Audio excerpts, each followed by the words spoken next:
Para hablar más de este tema, hacemos contacto con el especialista, como se los había adelantado, en seguridad pública, con David Saucedo. ¿Cómo estás, David? Buenos días. ¿Qué tal, Adela? Quiero saludarte a ti también, Victoria, a tus Igualmente, órdenes. gracias como siempre. Oye, pues de entrada, ¿cómo viste esta proyección del Mencho ahí en todas las pantallas en el auditorio Telmex? Parece que es una estrategia deliberada del Cártel Jalisco Nueva Generación. En las últimas semanas, en los últimos meses, hemos visto que varias regiones del vasto narcoimperio del Cártel Jalisco Nueva Generación ha habido eventos musicales en donde hay grupos que tienen melodías apologéticas hacia la actividad del Cártel Jalisco Nueva Generación, en paralelo a la realización de fiestas patronales que en muchas comunidades rurales siguen siendo la festividad anual más importante. También se entregan despensas, juguetes en días clave, electrodomésticos en los días de mayo. Es decir, hay una estrategia del Cártel Jalisco Nueva Generación y también de otros grupos de macrocriminalidad para obtener una base social de apoyo que le respalde para actividades como el reclutamiento y pedir la acción de las autoridades cuando hay operativos de captura de narcotraficantes de alto perfil. También hay cierto nivel de vanidad y de egolatría por Mm. parte de los líderes del narcotráfico que por encargo solicitan la composición de melodías en donde se alaba su vida, su trayectoria, su temeridad y se convierten en modelos y patrones de vida para jóvenes que están buscando un futuro que lamentablemente ante la situación del país en varias regiones de México ven el narcotráfico como una opción de movilidad social, de crecimiento para ellos y sus familias. Coincido con tu apreciación, ya en el pasado se ha intentado censurar Ajá. este tipo de prácticas, este tipo de actividades, pero lamentablemente ha sido contraproducente. La censura lo que provoca es un mercado negro de comercialización de estos productos, prendas de vestir, discos, incluso libros. Me parece que lo que habría que hacer es combatir todas estas prácticas con información. Pues sí, sobre todo, ¿tú crees que lo fomenta?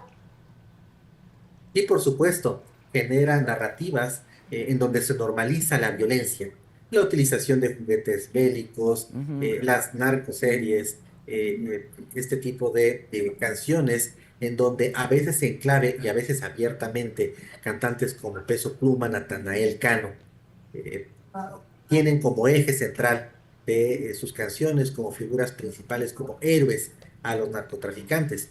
La narcocultura en México ha crecido con el tiempo, inició siendo una expresión genuina de la cultura popular en México, de generaciones de mexicanos que nacen, crecen y lamentablemente mueren en un entorno de narcotráfico. Quizá el primer grupo musical que saltó de la expresión genuina de canciones, de vivencias de ciertos poblados de México y se convirtió en un fenómeno comercial. Fueron los Tigres del Los Norte, tú lo Tigres del recordarás con Norte, claro. corridos Camelia la Tejana, Jefe de Jefes, corridos que ahora sabemos fueron encargados por líderes del narcotráfico que tuvieron contacto con los grupos musicales de aquella época.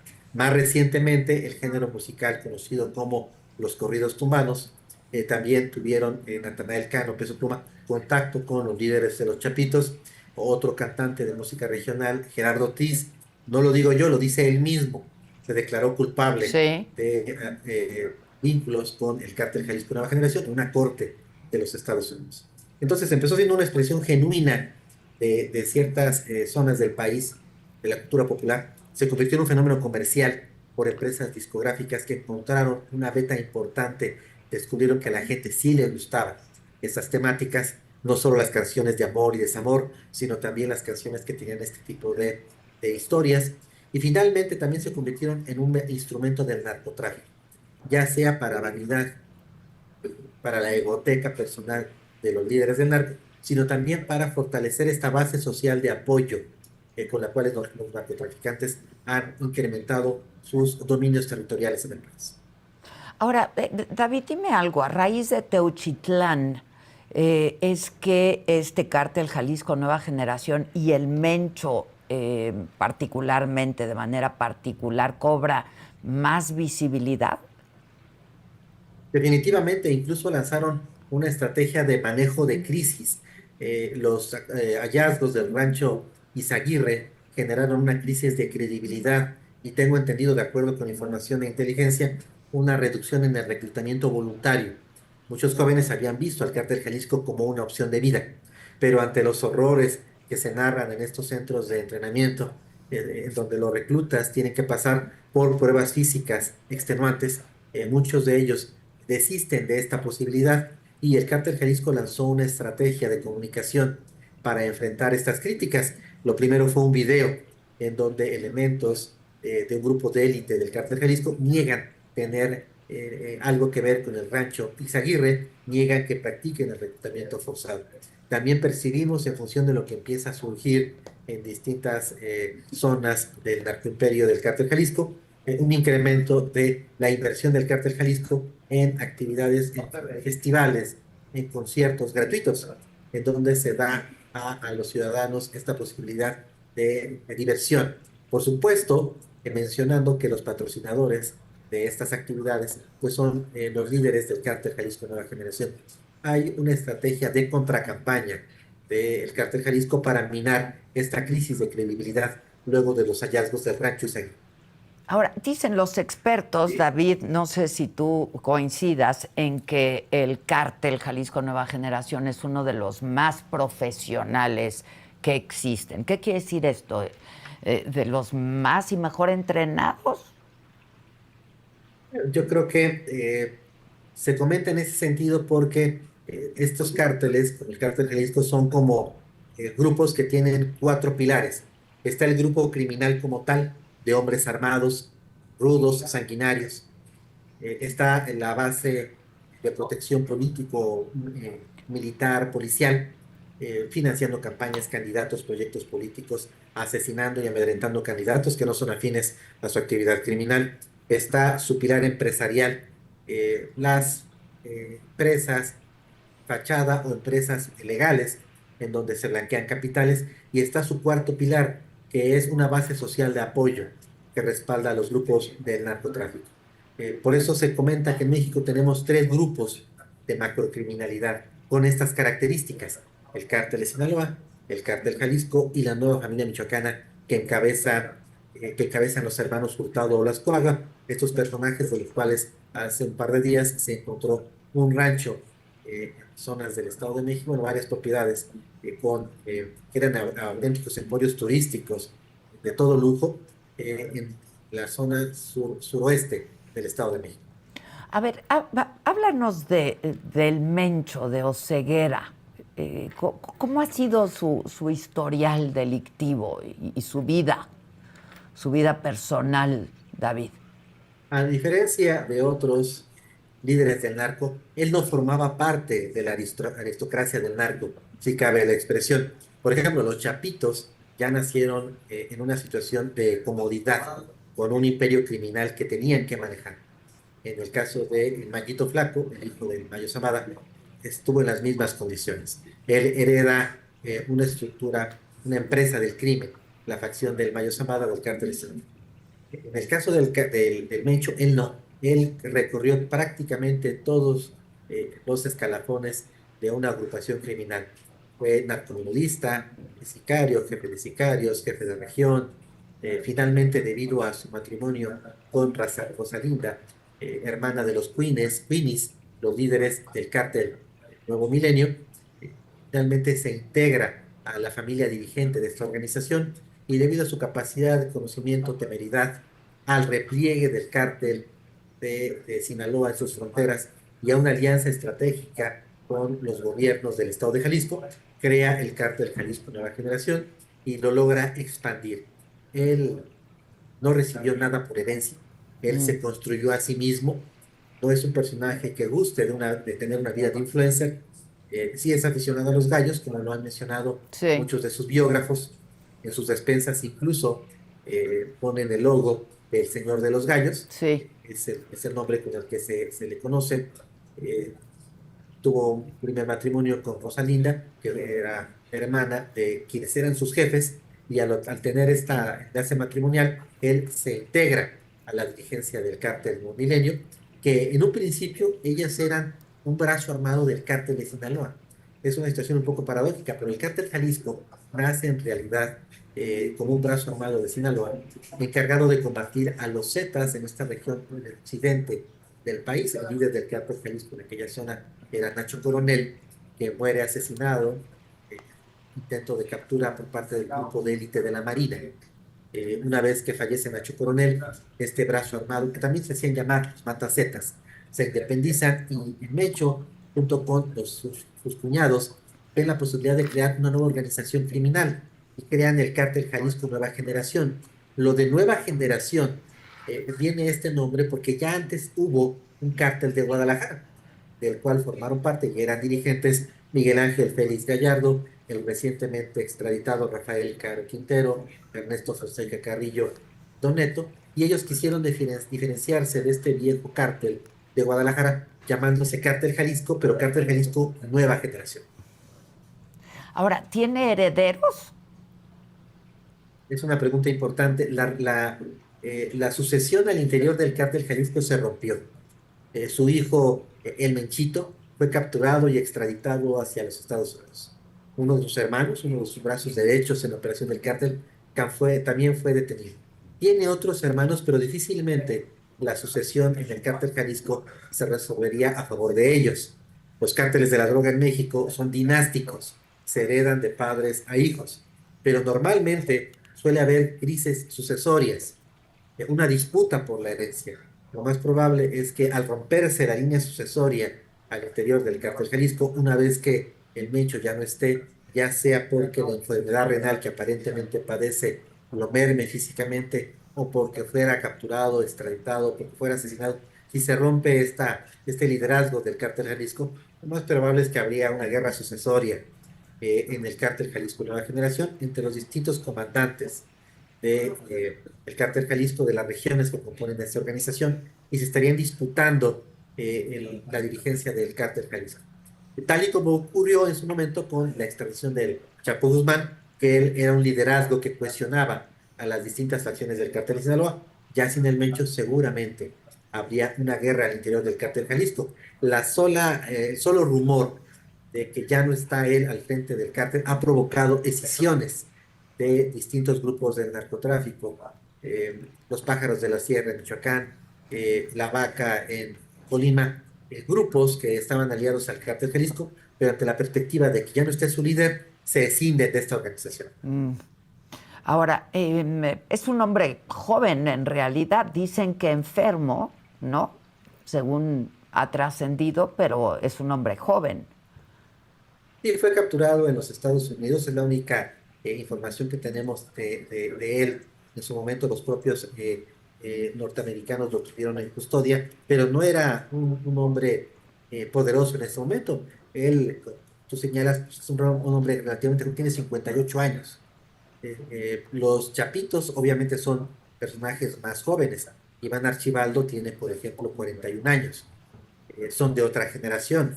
Y detrás de ellos hay otros personajes que por su juventud, por el deseo de abrirse su propio camino, lamentablemente son más sanguinarios. Estos narcos de la vieja escuela tienden a tener una actividad, una conducta más política, generar alianzas, en ocasiones tratar de minar, por extraño que pudiera parecer. Hay muchos grupos de narcotráfico que se frenan al momento de cometer este tipo de eventos de alto impacto por la presión de Washington, por la presión del gobierno federal. Pero abajo de estos líderes de los que estamos hablando, hay jóvenes impetuosos que quieren labrar su propio camino en el narcotráfico y que suelen ser más sanguinarios. Y esta es una de las características, David, del cártel Jalisco Nueva Generación, a diferencia de otros carteles. Y Lo definitivamente, sanguinario que son. lo que ha hecho el cártel Jalisco en su esquema de reclutamiento, ellos tienen 4 modalidades: reclutamiento voluntario, forzado, mano de obra mercenaria y las sinergias que hacen con otros grupos. Al momento de sumar a otras organizaciones del narcotráfico, no suelen ser muy selectos. Entonces lo que hacen es integrar a los enemigos del cártel del Golfo, a los enemigos del cártel de Sinaloa, y los integran. Pero consigo traen todo tipo de prácticas: extorsión, cobro de derecho de piso. Para conformar sus grupos de élite, el cártel Jalisco reclutó a mercenarios de Colombia, caiviles de Guatemala, desertores de las fuerzas especiales del del ejército mexicano. ejército. Y muchos de ellos tienen prácticas realmente atroces, como lo mencionaron los jóvenes que afortunadamente lograron escapar de los centros de reclutamiento. Incluso en sus prácticas de entrenamiento, también se induce a sus jóvenes reclutas a la ingesta de carne humana para mostrar temeridad, arrojo y una capacidad sanguinaria para enfrentar y derrotar a sus rivales. Sí, híjoles. Oye, ¿y tú le das crédito, absolutamente crédito a estos testimonios? Porque hay quien ha tratado de desacreditarlos, David, pero pues hay coincidencias, ¿no? Lamentablemente, incluso he visto videos, algunos circulan en redes sociales de gente del cártel Jalisco Nueva Generación abriéndole el pecho a sus rivales, extrayéndole el corazón y comiéndoselo a mordidas. Ah, Hay un antropólogo, Claudio Lomnis, que tiene estudios de gran profundidad, de gran conocimiento, eh, en donde él analiza un criterio eh, historiográfico y él nos explica, si lo entendí bien, que los cárteles de la droga en México lo que hacen es recuperar esta vieja práctica prehispánica de enfrentar rivales y devorar su valor comiéndose su corazón. Los cárteles mexicanos, sin saberlo, lo que hacen evidentemente es recuperar esta práctica prehispánica de la antropofagia. Sí creo en estas prácticas porque las he visto grabadas en video, son realmente crueles y realmente atroces. y los tienen que estar drogados para hacer una cosa así, ¿no, David? Que En son ocasiones se les, jóvenes haciéndolo. En ocasiones se les proporciona metanfetamina, esta droga que de hecho se inventó en Alemania y que el ejército alemán le daba a sus soldados para que pudieran cometer estas atrocidades en el frente de guerra de la Segunda Guerra Mundial en la frontera con Rusia, para que pudieran resistir el hambre, tuvieran mayor capacidad de fuerza física. Entonces, en efecto, es como tú señalas, en las pruebas de sicariato que se impone a los nuevos reclutas, se les da metanfetamina para que puedan cometer estas atrocidades. Déjame hacerte esta pregunta. ¿El Mencho tiene también pues tentáculos en empresarios, políticos, etcétera? David, como conocemos que ha ocurrido con el cártel de Sinaloa, por ejemplo.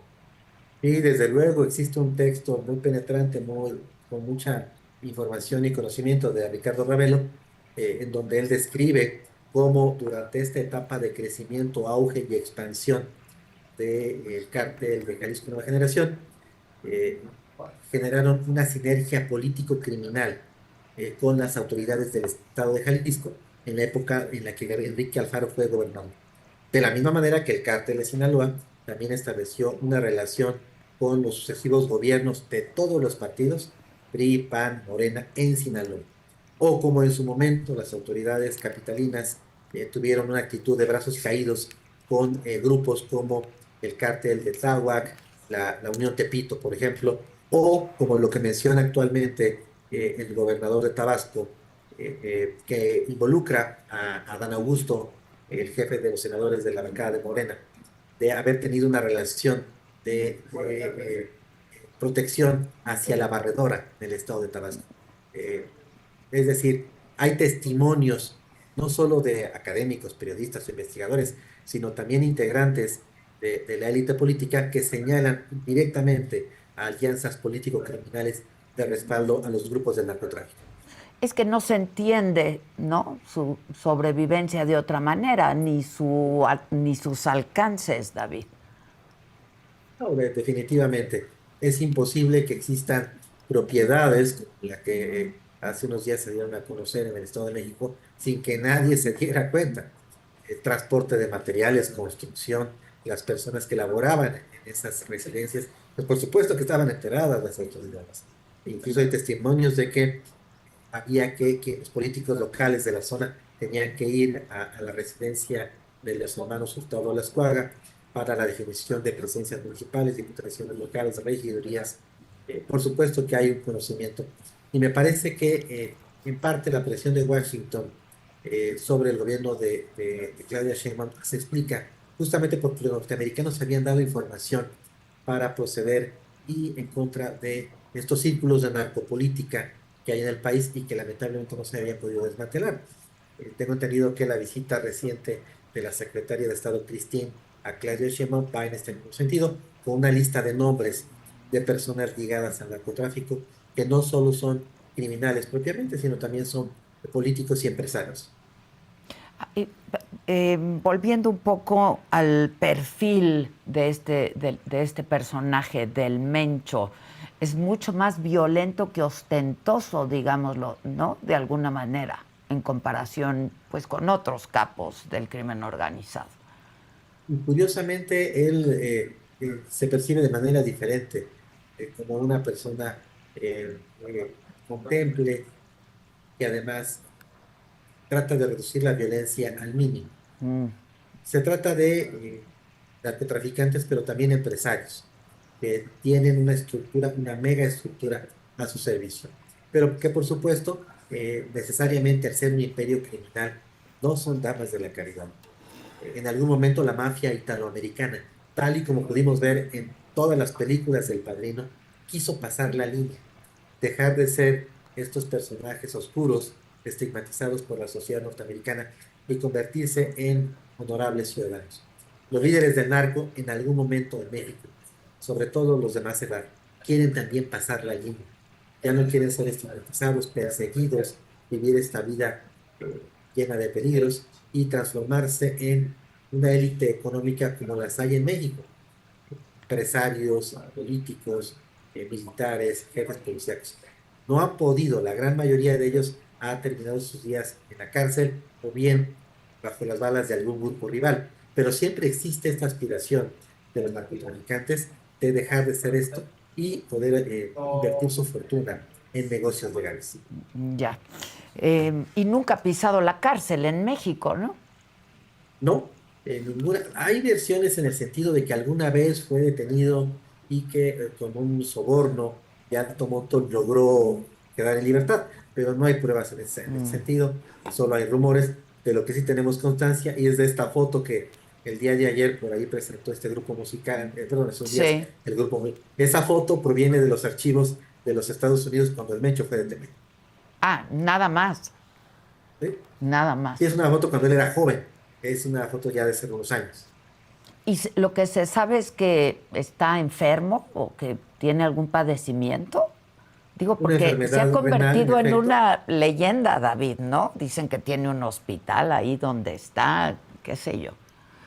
Sí, no sé si recordarás hace poco ya hace algún tiempo, una narconovela de una cadena de los Estados Unidos con un protagonista, ¿cómo se llama? El Señor de los Cielos. Mm, Narró parte de esta historia del Mencho, el protagonista principal, el actor se me olvidó su nombre ahorita, pero también refería tener una enfermedad renal. Incluso estaba en búsqueda de un trasplante con una persona que fuera compatible para poder realizar este trasplante. Esa historia que se narra en esta narconovela es justamente lo que sabemos a propósito de la enfermedad que aparentemente padece Nemesio Ceguera, alias el Mencho. ya. Oye, David, ahora sí se ve, yo creo que con mucha claridad en esta administración, en este sexenio, pues cambios en materia de seguridad importantes, ¿no? Seguramente sí, sí los hay, sobre todo por la presión arancelaria de Donald Trump, que le da a nuestro talón de Aquiles, que es el tema de la inseguridad, y obtiene ventajas en materia migratoria, el envío de la Guardia Nacional a la frontera, que México acepte ser tercer país seguro, ventajas en materia de seguridad, incremento de decomisos, extradiciones, captura de narcotraficantes de alto perfil, todo esto para evitar la amenaza arancelaria. Pero hasta el momento, a pesar de que el gobierno de México ha tenido una actitud de ir cumpliendo las exigencias de Washington, pues no se ve que se frene ¿No? la petición de las peticiones de Donald Trump. Sería bueno conocer pues cuáles son las expectativas de Donald Trump, porque cada vez que el gobierno mexicano le cumple en algo, Donald Trump y amenaza con nuevos aranceles. Pues este va a ser un chantaje al infinito. Sí, sí, sí, por los próximos 4 años, ¿no? Por lo menos, porque ya dijo que no descarta buscar la reelección para lo que tendría que cambiar la Constitución, pero dijo que no lo descarta. Háblanos de la Operación Bastión, David. Bueno, creo que el nombre es justamente porque esa zona es el bastión del cártel de la nueva familia michoacana. La familia michoacana, la vieja, estaba integrada por personajes como Nazario Moreno o Servando Gómez Latuta, que fueron detenidos por el gobierno mexicano en la época de Felipe Calderón. Se crea la nueva familia michoacana. Y debido a la invasión del cártel Jalisco a Michoacán, este grupo empieza a expandirse a otras regiones, a Guerrero, el Estado de México, el sur de la Ciudad de México, Morelos, Guanajuato, Oaxaca. Se empiezan a expandir sobre todo para obtener nuevos territorios luego de la pérdida de zonas a manos del cártel Jalisco. Con el tiempo y luego de una serie de ajustes de cuentas, ajustes internos, los hermanos Hurtado o Las Cuaga se hacen cargo de la familia michoacana y ellos tienen el control de esta organización. Ellos, a diferencia del cártel Jalisco, el cártel de Sinaloa, tienen como una actividad también muy importante el secuestro, la extorsión, el robo de transporte de carga, pero sobre todo el cobro de derecho de piso, que es una especie de impuesto que le cobran a la población de menores recursos. Me refiero a tortillerías, carnicerías, productores agropecuarios, eh, en donde el cártel Jalisco les cobra una cuota semanal o mensual para no asesinarles, para no generarles afectación a sus negocios. Entonces, la familia michoacana se expande en el Estado de México y este justamente es su bastión. Estas imágenes que vimos de este centro turístico, bueno, estas residencias, estos ranchos, con lago artificial, animales desicados, aves exóticas, espacios a todo lujo, pues son el bastión del cártel de la nueva familia michoacana y en donde además contaban con la protección de las autoridades locales. Me parece que se le dio el nombre de bastión justamente porque era la zona en la que despachaban los hermanos Hurtado Lascuaga, en donde estaban perfectamente protegidos por tierra y por aire. Era difícil acceder a estas zonas. Hay algo que se tiene que destacar de esta operación Bastión. Eh, realiza el operativo, pero no hay detenidos, Mm. no hay sicarios, no hay nadie. No se disparó una sola bala. En perfecto español, pareciera que alguien les dio el pitazo y lograron escapar a la acción de la justicia. Se hicieron las incautaciones de las propiedades, pero sin disparar una sola bala. Y seguramente ahorita los hermanos Hurtado Lascuaga se movieron a alguna otra zona de su vasto narcoimperio, en donde deben tener otro bastión en donde están realizando la conducción de su organización criminal. Y este anuncio que hizo Omar García Harfuch de este grupo de operaciones especiales, David. Sí, Omar García Harfuch era un tigre sin dientes. No tenía ningún brazo armado para realizar operaciones de captura de narcotraficantes. No al menos los que estaban en la lista de Washington y solicitados en extradición. Para realizar capturas y operativos de captura requería Omar García Harfuch del apoyo de la Marina, el Ejército, la Sí. Guardia Nacional o de la Fiscalía General de la República. Él no tenía propiamente un brazo armado, un grupo de operaciones especiales. Finalmente lo conforma con una serie de videos, dieron a conocer su existencia, se les filtró uno de ellos, le subieron eh, eh, en sus redes sociales de la Secretaría, en donde además se exalta el nombre y figura de Omar García Harfuch, un poco de culto a la personalidad. Se dieron cuenta de este error, retiran el video, pero muchos ya lo habíamos descargado.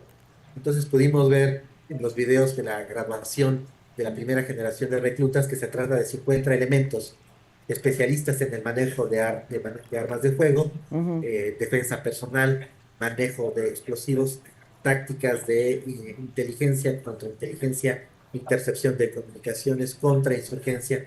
Se trata de un grupo de operaciones especiales, un SWAT, contra el narco que van a empezar a utilizar. Entiendo que uno de los primeros estados donde habrá operación del grupo uno es en el estado de Guanajuato, para frenar la alta violencia homicida que hay en ese estado del país. Entonces, es un brazo armado que responde directamente a Omar García Harfuch y que será utilizado como ariete para detener a narcotraficantes.